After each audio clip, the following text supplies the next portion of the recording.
इतने होशियार होते हैं, रिश्ता करा दो साहब, कोई डिमांड करना ना, कुछ ना, खाली लड़की दिलवा दी। खाली लड़की मिल गई, फिर बिचौली आके कहता सुनो कि हाँ कि लोग बड़े अच्छे शरीफ हैं, कुछ भी ना मांग रहे, लड़की कह रहे लेकिन यार तुम कुछ गैरत करियो। बिचौलिया भी बड़ा बड़ा बना हुआ पड़ा। अगर इसकी कुटाई का नंबर आ गया ना तो कोई बचाने वाला नहीं मिलेगा। कोई बिचौलिया, सबको नहीं कह रहा हूं, जो अच्छे वो तो अच्छे ही है। एक दूसरे का मुंह ना देखा करो, मुझे दोनों ही चोर लगते हैं। फिर तो कह रहा तुम्हें पता लोग तो बहुत अच्छे हैं लेकिन थोड़ा सा ख्याल करियो। क्या ना गाड़ी कौन सी निकाल ले हो? तो गरीब बंदा कह रहा है कि हाँ एस्प्लेंडर निकालने कि ना, वो लड़का कह रहा था यार वो बुलेट हो जाती ना तो अच्छी थी। ऐसे भीख मांग रहा, कैसे फेर डाल के भीख मांग रहा। जो दरवाजे पे आके कहता भीख मांगता, वो भी कहता खुदा तेरी नस्लों को आबाद रखे, तेरी औलाद सलामत रहे, तेरी नस्लें बरकत होती रहे। हैं भीख मांगने वाला भी ये कह रहा, और ये डायरेक्ट कह रहा ना बुलेट हो जाती तो अच्छी थी। लड़के का मन जो है ना थोड़ा बुलेट को हो रहा, और तुम पे ना हो पैसे तो हमसे ले लो। तो लड़की वाला गैरत करके कहता ना यार हम ही डाल देंगे। इसका काम सीधा, बुलेट करवा दी एक बार में। जब शादी के 4 दिन रह गए तो कह रहा खाने में क्या दे रहे हो? सुना खाली कोरमा कर रहे हो, क्यों कबाब खागा? बेगैरत कहीं का। कह रहा कोरमा कर रहे हो खाली, क्यों? उसकी कलेजी भुनवा ले लड़की के बाप की। बेटे पैर थोड़ा जलसा है। कह रहा खाली कोरमा कर रहे हो? कि हाँ। कहना वो ये कह रहे थे ना बिरयानी भी हो जाती और थोड़ा हलीम और बढ़ा दियो। अब तो ये चल ही रहा, फेफड़े निकाल दिए बेटी वालों के, ऐसी कंडीशन कर देते। अभी कुछ दिन पहले की बात थी, एक न्यूज शाये की गई, एक बाप ने बेटी की शादी से 4 दिन पहले फांसी लगा ली। क्यों फांसी लगाई? तारीख का ये बाप इस दौर के कलंक बन करके माथे पे चमकता रहेगा, सिर्फ इसलिए कि जब बेटी के निकाह के 3 दिन बाकी रह गए थे तब ससुराल वालों ने लिस्ट बनाकर जहेज की भेजी। उसमें महंगे महंगे सामान भी थे। गरीब बाप जब शाम को घर पे आया, खाने के लिए बैठा तो लुक़्मे हलक से नहीं उतरे। बेटी बेटी होती है समझ गई। अब्बा बात क्या है, क्यों नहीं खा रहे हो? का बेटी कुछ नहीं है। अल्लाह अकबर बेटी कहती है अब्बा मेरी वजह तो नहीं है? का नहीं बेटी तेरी कोई वजह नहीं है। तारीख गवाह है कि वो बाप जो दिन भर ठेला लगाता था, जिसको बाप की बेटे की रुखसती करनी थी, उस बाप ने रात के सन्नाटे में फांसी लगा करके अपनी मौत को गले लगाया। अगले दिन लाश जब उतारी गई, जेब के अंदर से कागज मिला, उसमें लिखा हुआ था मेरे रिश्तेदारों मैं इस लायक नहीं हूं कि तुम्हारी खुशी पूरी कर सकूं, और बेटी को नाकामी का चेहरा नहीं दिखा सकता था, इसलिए मैं दुनिया छोड़ के जा रहा हूं। अगर मेरी लाश तुम्हारे काम आ जाए तो इससे फायदा उठा लेना। तुम्हें खुदा का वास्ता इन हालात में बेटी वालों को मत लाओ। कैसे मौतें हो, अगर ऐसे मौतें होंगी तो ना कोई यहां बचाने वाला मिलेगा ना वहां बचाने वाला मिलेगा। आसान करो शादियों को, करेंगे इंशाअल्लाह आसान करेंगे। कितने लोग जहेज नहीं मांगेंगे वो हाथ उठा के बता दें। वो बुढ़े भी हाथ उठाते जिन्हें बेटों के लिए नहीं लेना। हाथ देखो कौन नहीं उठा रहा है। नहीं सारे उठाएं एक साथ। जवान भी जिन्हें, सुनो पहले समझ लो सही से। हाँ वो जवान हाथ उठा के वादा करें जिनकी शादी नहीं हुई है कि हम जहेज मांगेंगे नहीं, और वो बूढ़े जिनकी औलाद है वो ये वादा करें हम अपनी औलाद के लिए सवाल नहीं करेंगे किसी से। कर सकते हैं वादा? कितने लोग कर रहे हैं? जरा हाथ उठा दें। अल्लाह का शुक्र है, बस हाथ नीचे रख लो, इतनी हुजूर के गुलाम काफी थे। बाकी को तो देख लेना मैदान महशर में, सब पता चल जाएगा। बस इतने लोगों ने हाथ उठाया। अल्लाह करे इतने लोग ये डिमांड बंद कर देंगे ना, तो अगर ये 200 लोगों के हाथ उठे ना तो इंशाअल्लाह 200 बेटियों का जीना आसान हो जाएगा। और मेरा नबी आया ही बेटियों की जिंदगी आसान करने के लिए है। इसलिए 12वीं की इस महफिल में मैं बेटियों की इज्जत के हवाले से कहना चाहता हूं, खुदारा इतना आसान कर दो निकाह कि बेटियां सुबह फजर में उठ के कहा करें, शुक्र मालिक तूने हुजूर की उम्मत में पैदा कर दिया है। जिस तरह गलत दवा से फसल खराब होती है, उसी तरह गलत रिस्क से, गलत खाने से नस्ल खराब हो जाती है। नस्ल कैसे खराब होती है? नंबर एक, बेटियां फर्माबरदार नहीं रहती। नंबर दो, औलाद में न बेटे माँ बाप की इज्जत करते हैं और न बेटियां। फिर बेटा जूती लेके खड़ा होता बाप के मुंह पे, फिर बाप कहता जी संभालो मेरे बेटे को। मौलाना 6 साल का हो गया है, 8 साल का हो गया है, ये देखो गालियां देता है हमें। मैं कहता हूं मेरे दोस्त, ये जिम्मेदारी मौलवी की नहीं कि तेरे बेटे को संवारेगा, बाप की जिम्मेदारी होती है कि औलाद को संवारे। और औलाद कैसे संवारी जाती है? बुजुर्गों की सीरत पढ़ा करें तो पता चलता है। खुदा की कसम खा के कहता हूं, जब रोटियां बनाने वाली माँ दुरूद पढ़ के रोटी बनाती है ना, तो फिर बेटा अख्तर रजा था जो शरिया बना करता है। रोटियों का भी बड़ा असर होता है, लेकिन दुरूद तो बड़ी बात है। आज बहन के सर पे दुपट्टा ही नहीं, आटा गूंद रही है, दुपट्टा ही नहीं है, चूल्हे पे खाना बन रहा है। और जिस खाने को बगैर दुपट्टे के बनाया जाता है ना, फिर उस खाने से बरकतें उड़ जाया करती हैं। कहीं ना कहीं हम सब में कमी है। कोशिश ये करें हम कि अपने रवैये बदलें। पहली बात तो ये है, जल्दी सोएंगे और जोर से जल्दी सोएंगे और जल्दी उठेंगे। गांव के जिम्मेदारों पे ये लाजिम है कि गांव की कोई दुकान आपकी 9 बजे के बाद खुलती है तो बंद कराइए उसे। कोई बुरा ना माने कि मेरी दुकान बंद करा रहा है।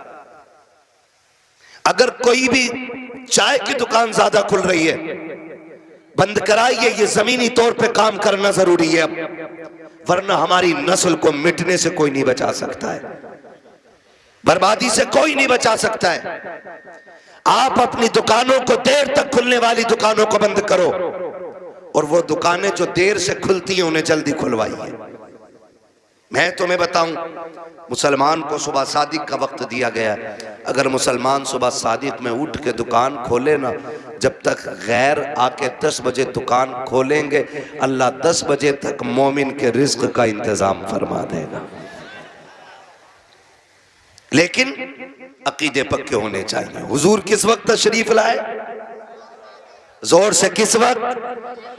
तो किस वक्त उठना चाहिए? सुबह सादिक के वक्त उठ जाना चाहिए।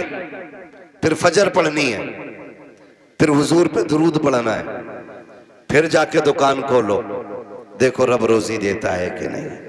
अल्लाह इतनी रोजी देगा कि नस्लों से सवारी नहीं जाएगी। हुजूर किस तारीख में तशरीफ लाए? हुजूर आए तो बेटियों को शऊर मिला। हुजूर आए तो वो बेटियां जो जिंदा दरगोर की जाती थी, अल्लाह ने उन बेटियों को जीने का हक अता किया। मैं गुजारिश करना चाहता हूं एक एक बेटी से, और मेरा तो चैलेंज रहता है, जिन्हें झंडों से चिढ़ है ना, मैं कहता हूं सुने, झंडा क्यों नहीं लगाते? का शिर्क है, बिदअत है। और मैं कहता हूं हर वो शख्स झंडा लगाए जिसके घर में बेटियां मुस्कुरा रही हैं।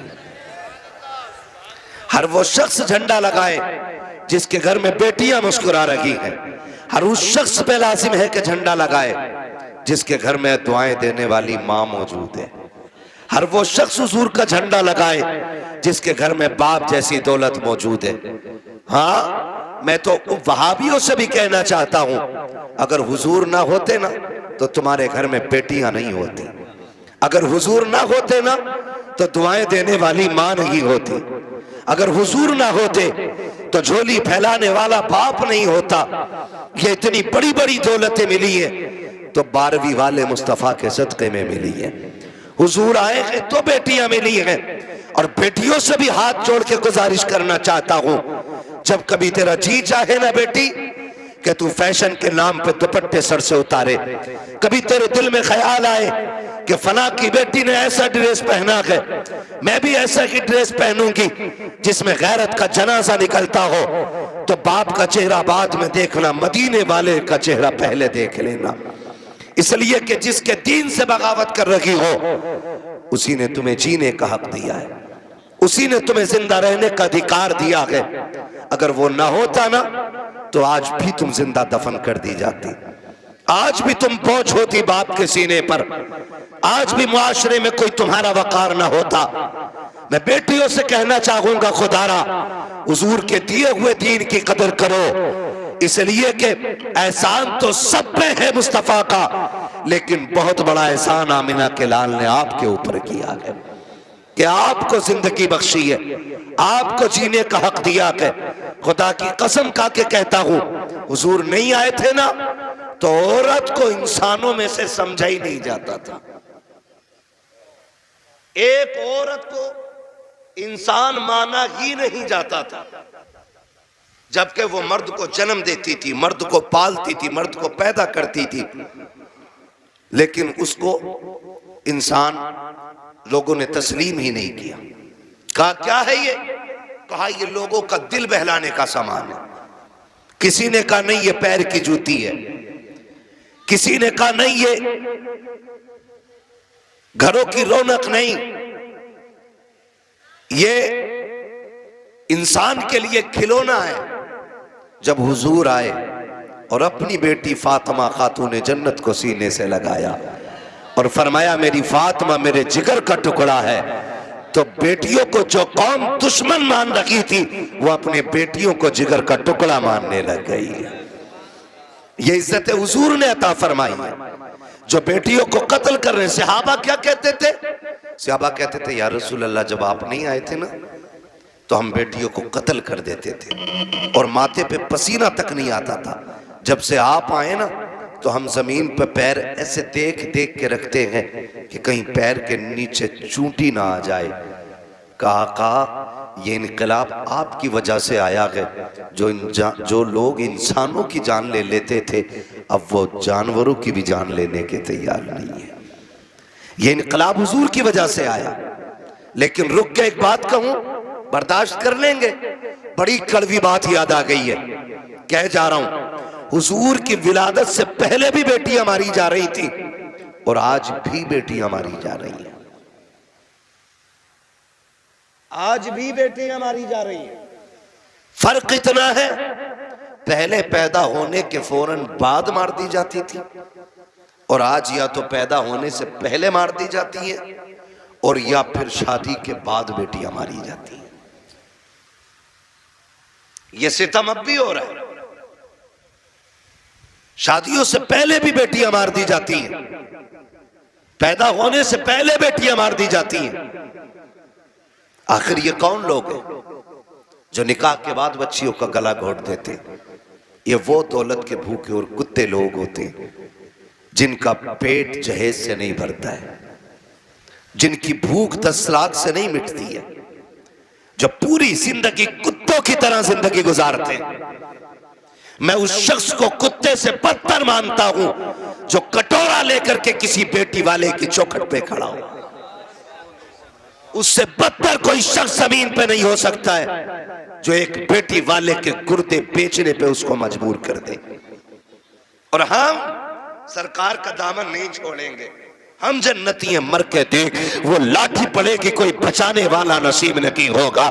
इस धोखे में मत रहना कि तेरी वजह से किसी गरीब की आंख में आंसू आए थे और तो यूं ही जन्नत में गुलाब के फूल लगा के भेज दिया जाएगा, ऐसे ही तुझे खुशबू में बसा करके जन्नत में दाखिल कर दिया जाएगा। हाथ जोड़ के गुजारिश करता हूँ, पाप उतने करना जिनका हिसाब आसानी से दे सको।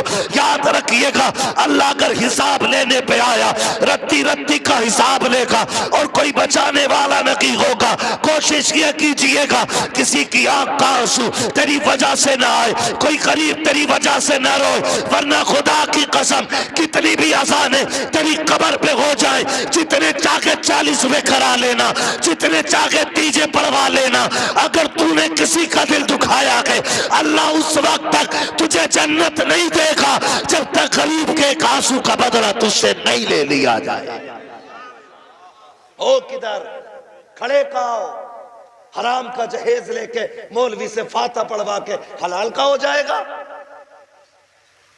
सुन, आज तू किसी की बेटी को लेकर आया, कल तेरे आंगन में भी बेटी आनी है, कल तेरे आंगन में भी बेटी होगी। अपनी बेटी रानी और दूसरे की बेटी नौकरानी, ये कंडीशन है हमारी। दिल मर गए। 4 बेटे तो हिसाब लगा रहा, 10 लाख कलुआ में मिलेंगे, 10 बूरा में मिलेंगे, 10 गुड्डू में मिलेंगे, 10 पप्पू में मिलेंगे, हराम में 40 लाख लेगा। भाई किसी का नाम हो बुरा ना मानना, मैं सिर्फ एक मिसाल के तौर पे कह रहा हूं। मुझे क्या मालूम आपके क्या नाम, मैं सिर्फ बताना चाह रहा हूं। हिसाब लगा रहा बैठ के 10-10 जोड़ ला। अब तो और तरक्की कर गए लोग, 15 पे कहानी आ गई है। और रिश्ता कराने वाले लोग सिर्फ 500 रुपए के लिए मर रहा। बिचौलिया, रिश्ते कराना अच्छी बात है, और वो रिश्ते कराने वाला अच्छा आदमी है जो सच्चा हो। ये जो झूठ बोल के कह रहा ना, सुनो तुम्हें पता कुछ? कहा क्या? कहा वो जो है उनका लड़का 70,000 रुपए महीना कमा रहा। और कहता किसके सामने? जिसकी बच्ची जवान हो गई हो। हाँ, तो वो पूछता, उसके कान खड़े होते, भाई हर बाप चाहता बेटी सुख में रहे। कौन बाप ऐसा, मैं या आप? कोई ऐसा बाप नहीं है जो अपनी बेटी को दुख में देखना गवारा करे। हर बाप को बेटी प्यारी होती है, हर बाप को बेटी प्यारी है। तो उसके बाद जाके कह रहा फलां का बेटा 70,000 कमा रहा। तो उसने भी कोनी मार के कह दिया, जरा कराओ यार रिश्ता। फिर पक्का पता 70 कमा रहा? हाँ मैंने कल ही देखा, उसने अपने अब्बा खाते में डाले। लंबा झूठ। कह रहा मगर यार करा तो दूं रिश्ता। अच्छा बात करूंगा। इसके भाव बढ़ते हैं। कह रहा अच्छा बात करूंगा। 2 दिन बाद आके कह रहा रिश्ता तो हो जाएगा, लेकिन बता मैं यार, लोंडे की कमाई बढ़ी है ना, तो इसलिए वो उनकी सोच रहे हैं कि रिश्ता बराबरी का मिल जाए। अब बेटी वाला समझ जाता बराबरी का मतलब ये है कि ये हराम का खाना चाह रहा। कह रहा क्या मतलब? का क्या दे दोगे तुम? क्यों? वो लड़की वाला कहता 70 कमा रहा तो 15 दे देंगे। कह रहा लो 15 तो उसको फला गांव से मिल लेते, उन्होंने 15 पे काम आनी है, और बढ़ाओ कुछ।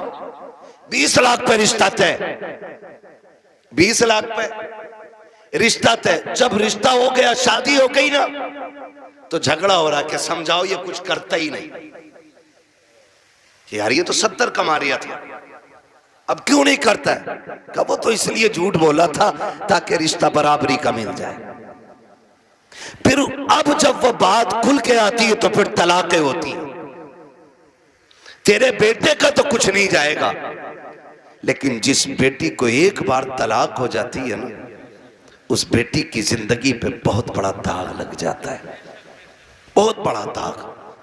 और बेटियों की इज्जत इतनी नाजुक होती है, तलाक तो अलग साहिब, छोड़ना तो अलग की बात है। अगर लड़की को देखने वाले आकर के एक बार जाकर के ये कहते लड़की पसंद नहीं आई है, तब लोग उस लड़की में कीड़े पैदा करना शुरू कर देते हैं। कोई कहता है कि चलन अच्छा नहीं होगा, कोई कहता है कि बच्ची का घरवार अच्छा नहीं होगा, कोई कहता है कैरेक्टर अच्छा नहीं होगा, कोई कहता नहीं नहीं नाक नक्शे की कमी रह गई होगी, कोई कहता देने के लायक नहीं है। इतनी बातें लड़की में पैदा की जाती है। और तुम्हें खुदा का वास्ता है, मिलाद वाले मुस्तफा का वास्ता हाथ जोड़ के कहता हूं, जब बेटियों की रिश्ते की बारी आया करे तो शद्दाद हमान ना बना करो, नमरूद फिरौन ना बना करो, दुनिया में हाकिम ना बना करो। अगर बेटी की चाहिए आपको तो किसी पे जबरन बेटी ना लो, दौलत के साथ बेटी ना लो, बल्कि झोली फैलाओ, भिखारी बन जाओ और के खुदा के वास्ते बेटी दे करके हमारी नस्लों को इज्जतें दे दे। खुदा की कसम, जब बेटियां ऐसे आती हैं तो बिन नस्लों में खालिद बिन वलीद जैसे लाल पैदा होते हैं। लेकिन ऐसे मांगे कौन? बारात भी तो लेके जाएगा। कितनी बारात चल रही है भाई? हाँ, जब निकाह इमाम पढ़ा देना तो कहते इमाम साहब कितने पैसे हो गए? तो इमाम साहब ने कह दिए 5,000। गरीब इलाका होगा यार, छोड़। अगर इमाम ने कह दिया ना 7,786, तो कह रहा कौन सी शरीयत में? फिर कह रहा कौन सी शरीयत में? अब तुझे शरीयत याद आई, तेरा बाप जो हराम के खाने खिलाने के ये 300-400 लोग लेके आया, ये तेरे बाप की लाल किताब में लिखे? बेटियां मुर्तद हो रही हैं, जहर खा रही हैं तुम्हारे इन पापों की बुनियाद पर। बारात का इस्लाम में कोई तसव्वुर ही नहीं है, बिल्कुल तसव्वुर नहीं है। हक ही नहीं है कि बेटी वाला खाना खिलाए बारात को। लेकिन पहले सैंपल भेज रहा मुंहों के, कह रहा बोटी बिना हड्डी की होनी चाहिए, रसगुल्ले ज्यादा बड़े ना हो। क्यों? बगले लेके आएगा। इसने कौम का बेड़ा गर्क करके रख दिया है। एक बाप की बेटी जवान हो जाती है, बाप बेटी को देख के सूखना शुरू कर देता है। इसलिए नहीं कि बेटी जवान हो गई है, इसलिए सूखना शुरू हो जाता है कि बेटी जवान हो गई है। अगर कोई दरवाजे पे शरीफ आ भी गया तो बारात में हराम की खाने वाले लोग आएंगे। पहली बात तो जो भी बेटी लेने के लिए आएगा 4-5-10 लाख से शुरू होता है, उस कुत्ते का पेट भी भरना है। फिर जो बारात हराम का खाने के लिए आएगी उनके लिए भी इंतजाम करना है। हद तो तब हो जाती है जब 400 बाराती खाने के लिए बैठे हो और लड़के का बाप बगल में परस दबा करके बारात के टेबलों पे चक्कर लगा के पूछता है नमक ठीक है कि नहीं, मिर्च ठीक है कि नहीं, कोई कमी तो नहीं रह गई है। पूछना तो ये लड़की वालों को चाहिए था, ये क्यों पूछ रहा कि दयूस की औलाद, इसको हक किसने दिया है कि ये खाने की कमी पता करे? और कितने बेगैरत होते हैं, उसके बावजूद भी उठ के कहते हैं नहीं जी बात तो ठीक है, खाना भी सही है, लेकिन नमक ज्यादा कर दिया गया है, मिर्च तेज कर दी गई है, और बेगैरत नाक तक खा चुका है, तो खाने में ऐब निकाल क्यों रखा है? पहली बात तो ये है लड़के वालों को हक नहीं है कि वो बारात के खाने के बारे में पूछे और फिर ये कहे खाना कैसा है। सुन बेगैरत सुन, जब तुझे लगे कि तेरी बारात हराम के लुक़मे तोड़ रखी है तो कोने में झांक के देखना, उसी पिंडाल के किसी कोने में लड़की का बाप सहमा हुआ होगा, गर्दन झुकी होगी, बगल में हाथ होंगे, आंखों में नमी होगी, कभी बारात देखता होगा, कभी आसमान को देखता होगा, कहेगा मालिक आज लाज बचा लेना, अगर एक बाराती फाके से चला गया मेरी बेटी को पूरी जिंदगी ताना दिया जाएगा।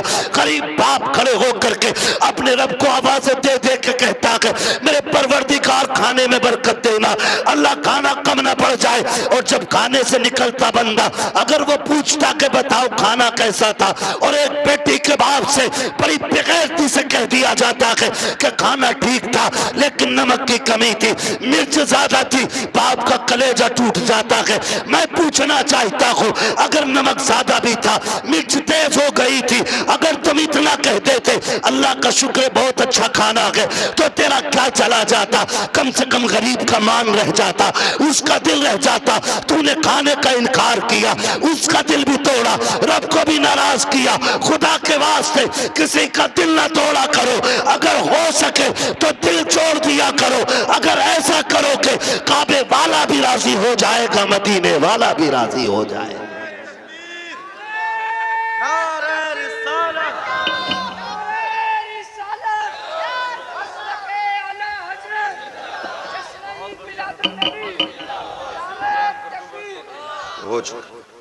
तवज्जो है सारे लोगों की? जरा कह दे या रसूल अल्लाह, खाली जलसे करने से कुछ नहीं होने वाला। तुम्हारी बेटियां मुर्तद हो जाएं, भाग जाएं गैर के साथ, और तू तस्वीर लेके बैठा रहे। इस्लाम इसकी इजाजत नहीं देता है, इस्लाम इसकी इजाजत नहीं देता है। हर वो रास्ता बंद करो जो हमारी बेटियों को मुर्तद होने पे मजबूर कर रहा है। फला की गई है, हमारी थोड़ी गई ना, एक की गई तो सबकी चली गई। हो कहां पे? तुम्हें पता है? सोशल मीडिया चेक करो, लड़कियों से कलमा पढ़वाते वो, मुसलमान की प्रूफ क्या है? सूरह इखलास पढ़ ली है बच्ची, तो बताना मकसद ये नहीं होता है कि अब्दुल रशीद की बेटी है देखो कलमा पढ़ रही है, वो ये बताना चाहते हैं मोहम्मद अरबी की दीन का कलमा पढ़ने वाली हमारे धर्म में आई है। हिसाब देना पड़ेगा कयामत में इसका कि तेरे दरवाजे पे दौलत रख के घुन गई और गरीब की बेटी मजहब छोड़ के चली गई, तूने दीन के लिए क्या किया था। ऐसे लोगों की दौलत को अल्लाह सांप बना के गले में डालेगा और तब कोई पीर बचाने नहीं आएगा। लिखो मेरी बात, तेरे किए का तुझी को भरना है। रस्में बना लिए, अब्बा दफन हो रहा, बेटा कब्र पे खड़े हो कह रहा मेरे अब्बा की गलती हो तो माफ कर देना। क्यों? तू कौन होता माफी मांगने वाला? गलती बाप ने की थी, माफी बाप को मांगनी चाहिए। अल्लाह कहता मुंह बंद कर, किताब बंद हो गई उसकी गलतियों का हिसाब उसे देना, अब तुझे नहीं। आने दे, इस दिन का मेरा ऐलान था, कब्र में लिटा के इतना तोड़ूंगा कोई बचाने वाला नहीं मिलेगा। आज आ गया है वो दिन। मेरे बाप की गलती माफ कर देना, थप्पड़ तेरे बाप ने मारा था गरीब के, तूने नहीं मारा था। कमजोर को जलील तेरे बाप ने किया था, तूने नहीं किया था। माफी तेरे बाप को मांगनी चाहिए थी। रस्में बना लिए, खाली रस्में। यही मर्दों के हाल है और औरतें भी कम थोड़ी है। मर जा तो उसके कपड़े नोच लेती है। हाय जी माफ कर जाओ, हाय जी माफ कर जाओ, अब कुछ नहीं होने वाला। जीते जी एक दूसरे से माफियां मांग लो, जीते जी एक दूसरे से अपनी गलतियों का निपटारा कर लो, वरना कोई बचाने वाला नसीब नहीं होगा, कोई बचाने वाला नहीं मिलेगा। इसलिए कि हुकूकुल इबाद का मामला बड़ा सख्त है, बड़ा सख्त है। अपनी सी कोशिश तो करो यार। आका फरमाते तू अपनी सी कोशिश कर, फिर जहां नहीं बनेगी वहां बात बनाने के लिए मैं आ जाऊंगा। हज़रत फरमाते वुसअतें दी हैं खुदा ने दामने महबूब को, जुर्म खुलते जाएंगे आका। आका मैं फ्री में जन्नत नहीं बांट सकता, माफ कीजिएगा। अगर फ्री की जन्नत के लिए बैठे हो तो मेरी जन्नत नहीं, जन्नत हसनैन के नाना की है। जन्नत उसे मिलेगी जिसे हुजूर चाहेंगे, लेकिन हम अपने आप को बदलें। कितने लोग जन्नत में जाना चाहते हैं? नौजवान बताएं, नौजवानों के मैंने हाथ उठवाएं। जिनके निकाह हो गए वो हाथ नीचे कर ले, जिनके नहीं हुए वो हाथ ऊपर रखे। जिनके नहीं हुए ठीक है ना, अब हाथ नीचे कर लो आप। इतने लोग यहां बैठे, बताओ जन्नत में जाना चाहते हैं कि नहीं हम लोग? एक आसान तरीका बताऊं, आसान तरीका यह है, बिना डिमांड किए किसी गरीब की बेटी को अपने घर की इज्जत बना लो। तुम्हें मरने में देर लगेगी, रब को कब्र को जन्नत बनाने में देर नहीं लगेगी। हाँ, कितने लोग वादा कर रहे हैं इंशाअल्लाह जहेज की डिमांड नहीं करेंगे। क्या बात है, सलामत ने हुजूर आपके हाथ देखें, अल्लाह करे इस महफिल की। उन्हें नीचे कर लिया हाथ। हाँ अच्छा, नहीं वो लगने गई होगी, अब्बा ने कही होगी मुंह तोड़ दूंगा तो बुलेट ना मिली तो। अब्बा भी बड़ा बेगैरत होता, हाथ नीचे करो, अब्बा याद आ गया। 1 मिनट नहीं बैठागा अब्बा को बुलेट पे ही, और अब्बा लिस्ट में सबसे ऊपर बुलेट लेके घूम रहा। हाँ 1 मिनट नहीं बैठागा बुलेट पे अब्बा को, और अब्बा के हाथ में इतनी लंबी लिस्ट है। पिलाई पूछ दिया बेड में क्या इंची वाली है, 1 दिन नहीं बैठेगा बुढ़ा बेड पे। और गरीब का जीना हराम करने में सबसे आगे है। नहीं अब्बा ही कर रहा है, तो कितने लोग जन्नत में जाना चाहते हैं? नौजवान जरा बताएं, मैं आसान तरीका बता रहा हूं। सारे जाना चाहते हैं ना? हाथ नीचे कर लो, खुदा सलामत रखे। पूर्व ससुर के देने से नहीं पड़ती है, किसके देने से पड़ती है? बहुत कमजोर लोग हो यार। हमारा रब कौन है इतना पता है ना, तो फिर बोलो किसके देने से पूर्व पड़ती है? तो ससुर से मांगना चाहिए कि अल्लाह से? बोलो किससे? तो इसे कुत्ता ना कहूं जो ससुर के आगे यूं कह रहे हैं 10 लाख चाहिए, कोई दिक्कत ना ना। कुत्ता वो खाता जो फेंका जाता है, और ये कुत्ते से बदतर है जो छीन के ला रहा है। कितने ऐसे लोग हैं ना, कितने होशियार होते हैं, इतने होशियार होते हैं। रिश्ता करा दो साहब, कोई डिमांड करना ना, कुछ ना, खाली लड़की दिलवा दी। खाली लड़की मिल गई, फिर बिचौली आके कहता सुनो कि हाँ, कि लोग बड़े अच्छे शरीफ है, कुछ भी ना मांग रहे, लड़की कह रहे लेकिन यार तुम कुछ गैरत करियो। बिचौलिया भी बड़ा बड़ा बना हुआ पड़ा। अगर इसकी कुटाई का नंबर आ गया ना तो कोई बचाने वाला नहीं मिलेगा। कोई बिचौलिया, सबको नहीं कह रहा हूं, जो अच्छे वो तो अच्छे ही है। एक दूसरे का मुंह ना देखा करो, मुझे दोनों ही चोर लगते हैं। फिर तो कह रहा तुम्हें पता लोग तो बहुत अच्छे हैं, लेकिन थोड़ा सा ख्याल करियो। क्या ना गाड़ी कौन सी निकाल ले? तो गरीब बंदा कह रहा है कि हाँ एस्प्लेंडर निकालने कि ना, वो लड़का कह रहा था यार वो बुलेट हो जाती ना तो अच्छी थी। ऐसे भीख मांग रहा, कैसे फेर डाल के भीख मांग रहा। जो दरवाजे पे आके कहता भीख मांगता, वो भी कहता खुदा तेरी नस्लों को आबाद रखे, तेरी औलाद सलामत रहे, तेरी नस्लें बरकत होती रहे। हैं भीख मांगने वाला भी ये कह रहा, और ये डायरेक्ट कह रहा ना बुलेट हो जाती तो अच्छी थी। लड़के का मन जो है ना थोड़ा बुलेट को हो रहा, और तुम पे ना हो पैसे तो हमसे ले लो। तो लड़की वाला गैरत करके कहता ना यार हम ही डाल देंगे। इसका काम सीधा बुलेट करवा दी एक बार में। जब शादी के 4 दिन रह गए तो कह रहा खाने में क्या दे रहे हो? सुना खाली कोरमा कर रहे हो, क्यों कबाब खागा? बेगैरत कहीं का। कह रहा कोरमा कर रहे हो खाली, क्यों? उसकी कलेजी भुनवा ले लड़की के बाप की। बेटे पैर थोड़ा जलसा है। कह रहा खाली कोरमा कर रहे हो कि हाँ, कहना वो ये कह रहे थे ना बिरयानी भी हो जाती और थोड़ा हलीम और बढ़ा दियो। अब तो ये चल ही रहा, फेफड़े निकाल दिए बेटी वालों के, ऐसी कंडीशन कर देते। अभी कुछ दिन पहले की बात थी, एक न्यूज शाये की गई, एक बाप ने बेटी की शादी से 4 दिन पहले फांसी लगा ली।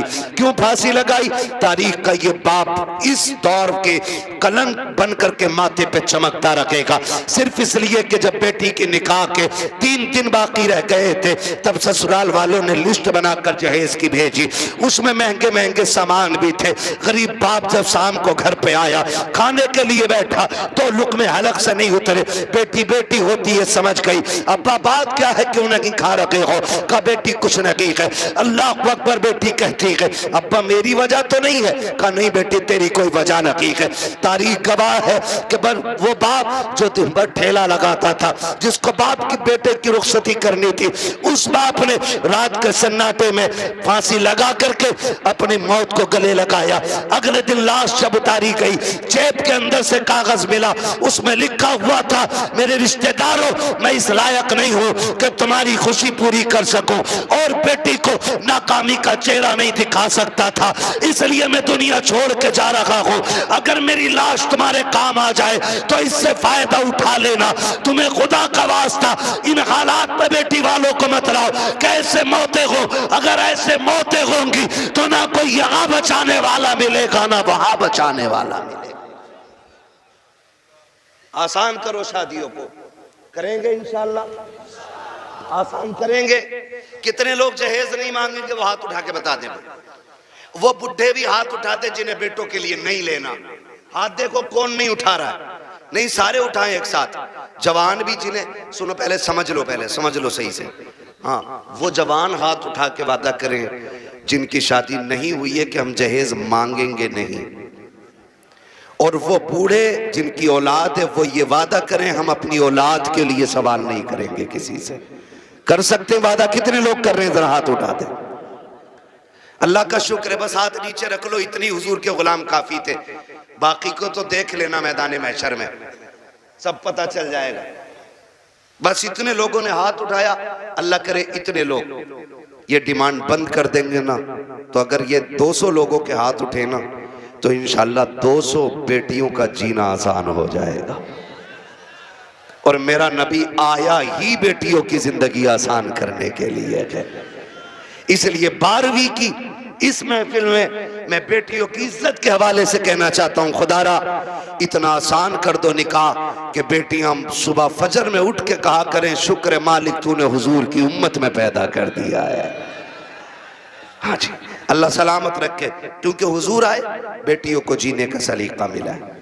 और बेटियों से भी एक बात कह जाऊं आखिर में, कह दूं बेटियों से भी एक बात, आखिरी बात है, बेटियों से भी कह दे रहा हूं, बेटियों से गुजारिश है, कभी भी अपने बाप के सामने खड़ी ना होना। खड़े होने का मतलब यह है कभी बाप के मुकाबले में ना आना। कभी ऐसा नहीं होना चाहिए कि बाप के जायज फैसले पे तुम इनकार करो। कभी ये मत कहना, आज जो रस्में चल गई है ना, जो कुछ नकाब पहन के सोशल मीडिया पे बच्चियां आई, या आप देखें प्रेस कॉन्फ्रेंस में आके कहती हैं कि हमारी आजादी हमारा हक है, हम नकाब क्यों पहनेंगे, हमें जरूरत नहीं है। ऐसी बच्चियों को देख करके कई बच्चियों की सोचें बिगड़ती जा रही हैं। मैं बेटियों से गुजारिश करना चाहूंगा, कभी बेटियां बाप के मुकाबले में आके खड़ी ना हो, और कभी ये ना कहें कि मेरा जिस्म मेरी मर्जी है, मेरा वजूद मेरी मर्जी है। मेरी बेटी अगर रुखसती की बात निकाह की आए ना, तो कभी बाप से जहेज की फरमाइश ना करना।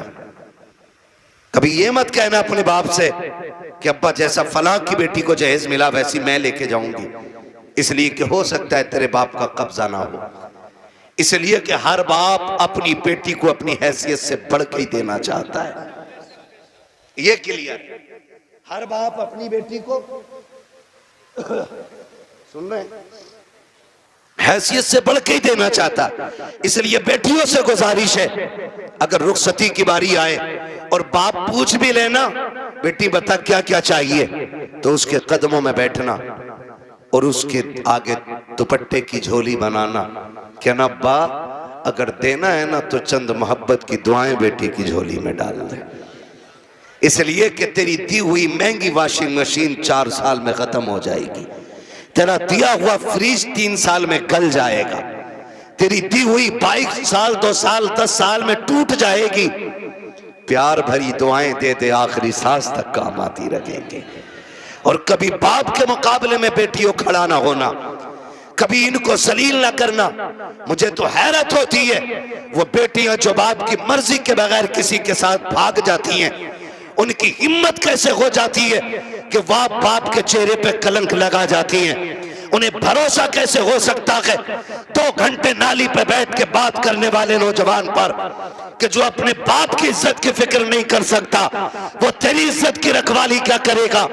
और मैं नौजवानों से कहूंगा, ऐसी बेटियों से कभी निकाह न करना जो शादी से पहले तुमसे फोन पे बात करती हो, इसलिए कि जो अपने बाप की इज्जत की रखवाली नहीं कर सकती, वो अपने शोहर की इज्जत की रखवाली कभी नहीं कर सकती है।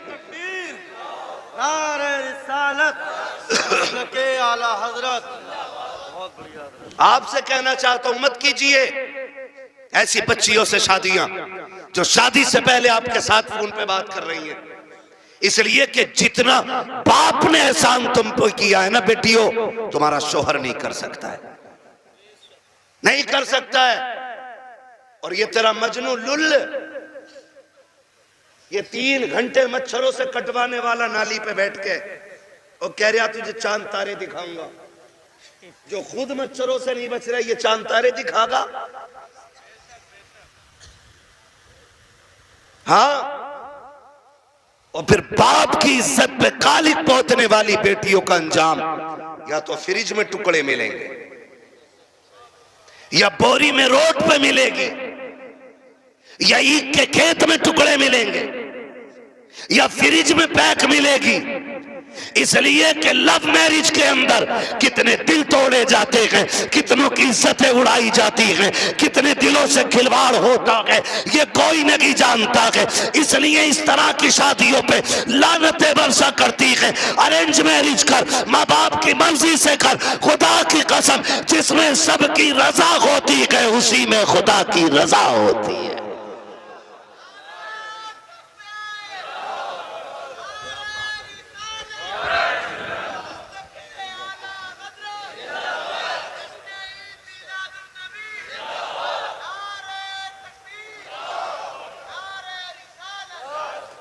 आखिरी गुजारिश बेटियों से है, बाप के चेहरे पे कालिक ना पोतना। और मैं तुम्हें कितने बेटियां आज भी दिखा दूं कि जिनको चांद के पार ले जाने वाली बातें लोग करते थे और 6 महीने बाद तलाक दे के धक्के दिए, सारी सोसाइटी ने मुंह मोड़ लिया। यही बाप जिसका मुंह काला करके बेटी गई है, इसी ने उन बेटियों के लिए दरवाजा खोला है। वही बाप फिर इस बेटी को रखता है जिसकी इज्जत के साथ खेला बेटियों ने। मैं तो खुल के कहता हूं बेटियों से, खुदा की कसम खा के कहता हूं, पूरी दुनिया के आशिक एक पल्ले में रखो और सिर्फ बाप का रिश्ता बेटी से दूसरे पल्ले में रखो। पूरी दुनिया के आशिकों का इश्क कम पड़ जाता है और बाप की एक दिन की मोहब्बत भरी निगाह जो बेटी के चेहरे पे पड़ती है, वो पूरी दुनिया के इश्क पे भारी पड़ जाती है।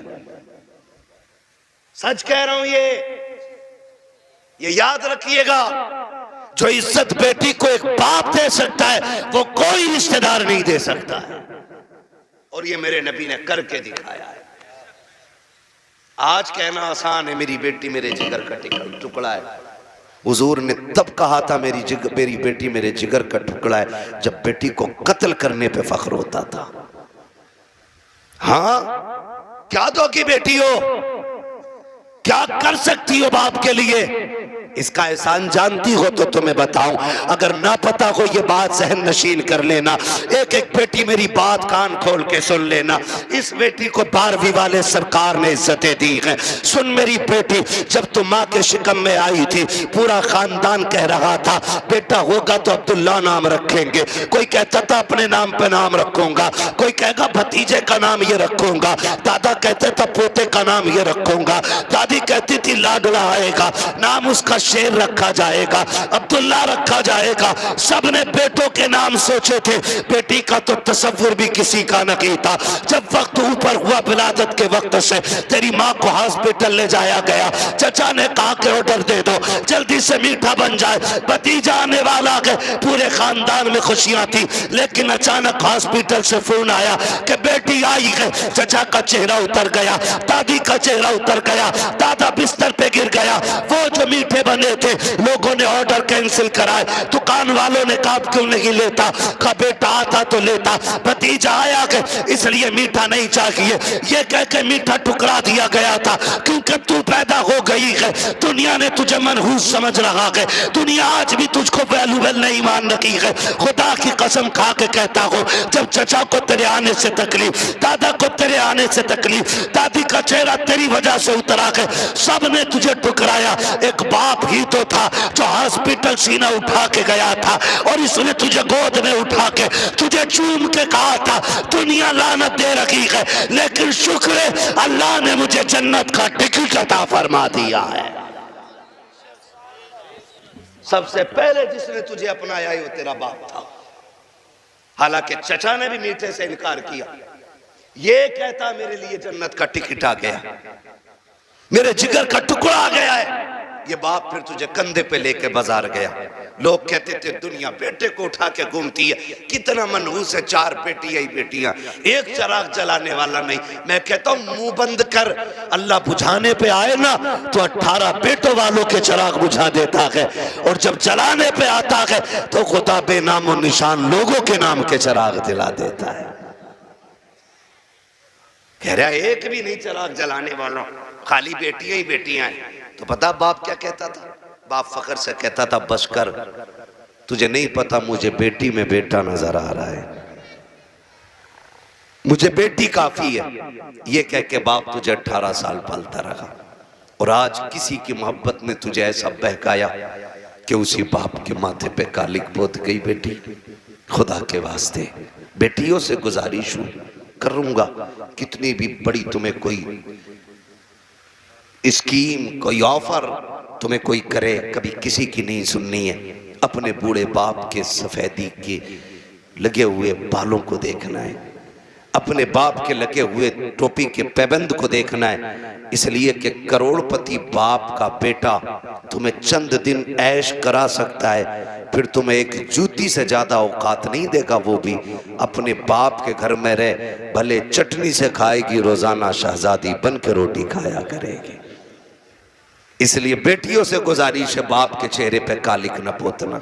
बेटों से गुजारिश है, आप भी ना निकलें इस आशिकी से और कुछ कामयाबी की तरफ चलें, पढ़ें, कुछ IAS बने, IPS बने। अब याद रखिएगा, फतह उनकी होगी जो इल्म वाले होंगे, कामयाब वो होंगे जिनके पास तालीम होगी। अब दौर बम बारूद का नहीं, अब दौर कलम का है। इसलिए पढ़िए और इतने आगे बढ़ जाइए कि दुनिया देख के कहे हुजूर की उम्मत जैसी कोई उम्मत नहीं है। इसलिए कि ये अपने हक के लिए लठ चलाना नहीं, अपने हक के लिए कलम चलाना जानती है। पढ़ेंगे इंशाअल्लाह, अपने बच्चों को पढ़ाएंगे। और ये भी गुजारिश आखिर में करता जाऊं, बेटियों को इतना पढ़ाओ बस जितना जरूरी है। इसलिए कि जितनी मुर्तद हो रही हैं वो school, colleges, hostel, service, duty, ये करने वाली बच्चियां ज्यादातर बाप के मुंह पे कालिक पोत रही हैं। मुझे एक बात बताओ, अगर तुम्हारी बेटी IAS बन भी गई या उस डिग्री को हासिल कर लिया और उसने बाप का मुंह काला कर दिया, तो लानत हो ऐसी डिग्री पे। डिग्री वो बेहतर है कि जिसकी वैल्यू कब्र में भी काम आए और हश्र में भी काम आए। इसलिए बेटियों को दीन दीजिए, और वो भी इतना दीन जितना जरूरी है। मैं इसके भी खिलाफ हूं कहीं ने 10-10 साल के लिए मदरसे में रखो, इतना जितना जरूरी है बस बच्चियों को दीन दें, बच्चियों को दीन दें और बाहर निकलने से रोकें बेटियों को। पर्दे क्या, इनको हुक्म दें। बेटियां बोझ नहीं होती, रवैये बोझ पैदा कर